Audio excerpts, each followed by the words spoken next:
اب قرض اور اس کی شرعی حیثیت کو دیکھیں گے تو 3 باتیں اس میں ہوں گی. آپ دیکھیں گے پہلی بات ہے کہ قرض کا مفہوم کیا ہے، کسی کو ادھار دینا، اور لفظ قرضہ کیا ہے نا، تو لکھیے، اور قاف را داد اس کا روٹ ہے. قرضہ عربی زبان میں کاٹنے کو کہتے ہیں، عربی زبان کا یہ لفظ ہے. قرض یقرض کا معنی کیا ہوتا ہے؟ کاٹنا. القطع یعنی آپ اگر لکھیں نا قطع قرضہ، دونوں کو ساؤنڈ دیکھے تو ایک ہی جیسی ہے. ایک معنی کیا ہوا؟ قرضہ کا کٹنا، ٹھیک ہے. دوسرا اس کا معنی ہوتا ہے گزر جانا. سیکنڈ معنی لکھے. نمبر 2 گزر جانا، ٹھیک ہے. قرآن پاک میں یہ دونوں لفظ کہاں استعمال ہوئے ہیں؟ اگر آپ دیکھیں تو سورۃ القحف میں آپ دیکھتے ہیں آیت نمبر 17 میں وَإِذَا غَرَبَتْ تَقْرِيدُهُمْ ذَاتَ الشِّمَالِ، یہ جو لفظ ہے نا تقریدہم، یہ قرض ہے. ترجمہ کیا تھا؟ اور غروب ہوتا ہے تو ان کے بائیں طرف سے کترا کر گزر جاتا ہے، کٹ کرتا ہے اس وجہ سے. آپ کہتے ہیں نا آئی ایم ٹیکنگ کٹ، تو سورج کے ایک طرف جانے کو یہاں اللہ تعالیٰ نے تقریدہم کہا تھا، ٹھیک ہے. یہ تو ہو گئے اس کے ڈکشنری کے معنی، لنگوسٹک میننگ کیا ہوئے. 2 ہم نے سمجھے ہیں، کاٹنا اور گزر جانا. آگے ایک اور لفظ بھی ہم پڑھیں گے، سلفا. لیکن ہم اب اس کا اگلا معنی دیکھیں گے، شرعی معنی کیا ہے. اسلامی شریعہ میں قرض کے کیا معنی ہے؟ تو لکھ لیجئے، قرض سے مراد کسی چیز کا اس شرط پر دینا کہ اس کا بدل واپس کیا جائے. یہ نوٹ کیجئے گا. 2 باتیں. نمبر 1 واپسی اس میں لازمی ہوگی. ہبہ بھی ایک چیز ہوتی ہے، اس میں واپسی نہیں ہوتی. صدقہ بھی چیز ایک ہوتی ہے، وہ واپس نہیں لیا جاتا. زکوٰۃ بھی ایک چیز ہوتی ہے، وہ نہیں. قرض کے اندر یا ادھار کے اندر واپسی لازم ہے. اور دوسری بات کہ واپس وہی چیز لی جائے گی جو کہ دی تھی. بات واضح؟ ٹھیک ہے. اور دوسری بات یہ ہے کہ وہ سیم چیز لی جائے گی. پھر اسی طرح اس کی ایک ڈکشنری میں تعریف ابن حزم ہے، وہ اس کی تعریف کیا کہتے ہیں کہ تو کوئی چیز اپنے مال میں سے کسی کو اس شرط پر دو کہ اس کی مثل ابھی تجھے ادا کرے یا ایک مقرر مدت تک. تو کیا پتہ چلا؟ قرض کیا ہے کہ جب آپ کسی کو دیتے ہیں تو شرط یہ ہے کہ یا تو وہ اس کے مثل کوئی چیز ابھی دے دے. مثلاً آپ نے کسی کو پیسے دیے تو ان پیسوں کی ویلیو کی کوئی چیز وہ آپ کو فوراً دے دے. اور دوسری صورت کیا ہے کہ ایک مقرر مدت بعد دے دے. اسلام نے ڈیلنگز کو بہت اہمیت دی ہے، یاد رکھیے. معاملات کہتے ہیں اس کو.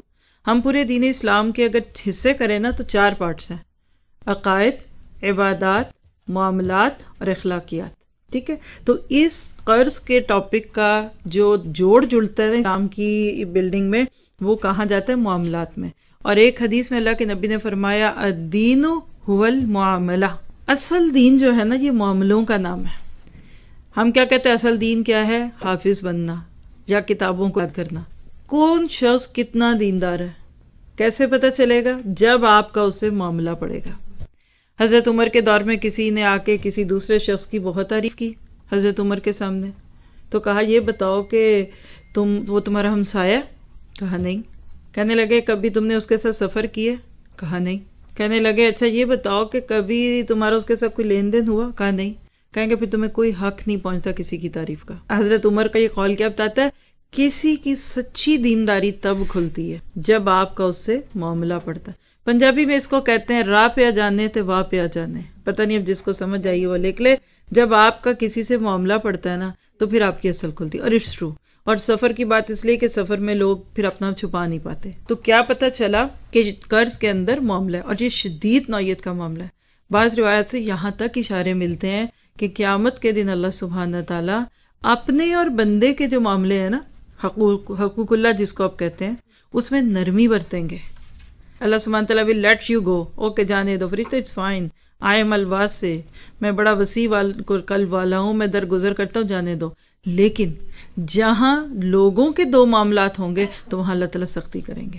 بعض روایت میں یہاں تک اشارے ملتے ہیں کہ جب تک 2 لوگ خود آپس میں ایک دوسرے کو معاف نہ کر دیں اللہ تعالیٰ بھی اس کو معاف نہیں کریں گے.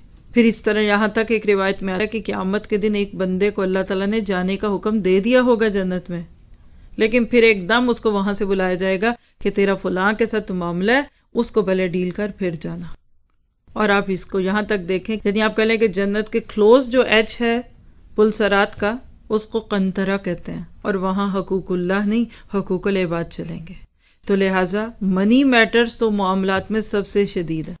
بس یہاں اتنا سمجھ لیں کہ we should be fearful about human relations. آپ کے لیے سامنے انٹرو میں نے سورۃ نساء کی جو آیت پڑھی اس میں 2 دفعہ تقوی کا ذکر ہے. خطبہ نکاح کے موقع پہ اللہ کے نبی یہ آیت پڑھتے تھے. تو ایک تقوی ہوتا ہے اللہ کے معاملوں میں اور ایک تقوی ہوتا ہے بندوں کے ساتھ. تو آپ کہہ سکتے ہیں کہ قرض یا ادھار یا ڈیبٹ کے معاملے بندوں کے ساتھ ہوتے ہیں.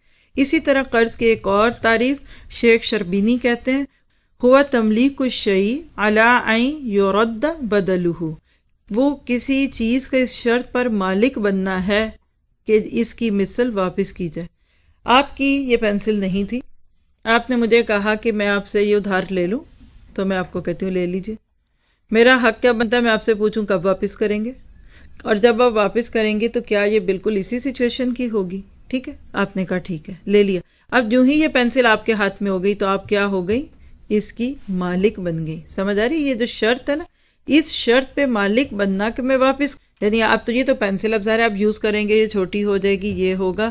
قرض میں کیا مجھے کہیں گی کہ میں آپ کو بالکل ایک ایسی ہی نئی پینسل لا کے دے دوں گی. آپ سوچیں نا یہ نیو پینسل ہے، برانڈ نیو ہے، آپ نے مجھ سے لی، ابھی آپ کو چاہیے تھی، ضرورت تھی، وٹ ایور. ایک تو آپ کہتے ہیں میں یوز کر لوں، جسٹ از فائن.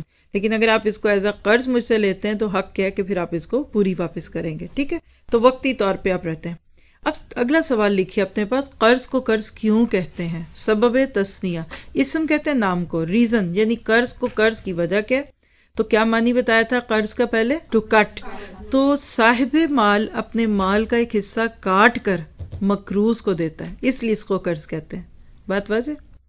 اب آپ کے بینک کی سٹیٹمنٹ میں آپ کو دکھ رہے ہیں کہ آپ کے پاس $1000 ہے، کسی نے آپ $200 قرض مانگ لیے، تو جو ہی آپ نے ان کو دیا تو آپ کی بینک سٹیٹمنٹ کیا شو کرے گی؟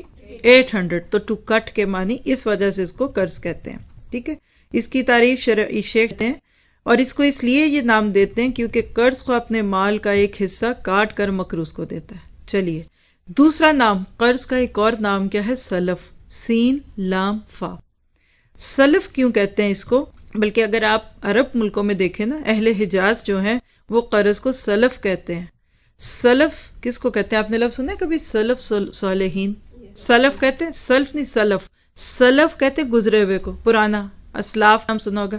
چلیے آج کے دور میں آپ نے ایک نام سنا ہوگا سلفی، فلاں بچہ بہت سلفی ہو گیا، یہ وہی لفظ ہے.